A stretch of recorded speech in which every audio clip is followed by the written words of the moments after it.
లడ్డూ అంశంపై చర్చకు డిమాండ్ చేస్తూ ర్యాలీ నిర్వహించారు వైఎస్ఆర్సీపీ ఎమ్మెల్సీలు. లడ్డూపై చర్చకు సిద్ధం అని చెప్తున్న ప్రభుత్వం తప్పించుకునే ప్రయత్నం చేస్తోందని ఆగ్రహం వ్యక్తం చేస్తూ మండలి ఆవరణలో మెరుపు ధర్నాకు దిగారు. బీఏసీలో నిర్ణయించిన ప్రకారం కాకుండా స్టేట్మెంట్ ఇచ్చి దాటవేసే ధోరణి ప్రదర్శిస్తోందని ఆగ్రహం వ్యక్తం చేశారు. ఇందాపూర్ హెరిటేజ్ మధ్య బంధంతో పాటు కూటమి ప్రభుత్వ దోపిడీ బయటపడుతుందనే ఉద్దేశంతోనే చర్చకు వెనకడుగు వేస్తోందని మండిపడ్డారు.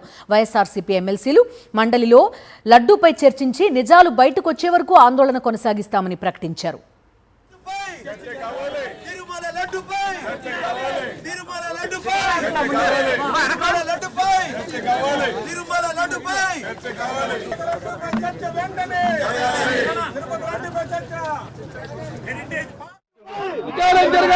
ఈ రోజు కల్తీ నెయ్యి మీద చర్చ కోసం వైఎస్ఆర్ కాంగ్రెస్ పార్టీ పట్టుబట్టి కల్తీ నెయ్యి కోసం చర్చ చేయమంటే తెలుగుదేశం పార్టీ పారిపోయి హెరిటేజ్ మీద చర్చ వద్దు, కల్తీ లడ్డు మీద చర్చ వద్దు అని చెప్పి చెప్పింది.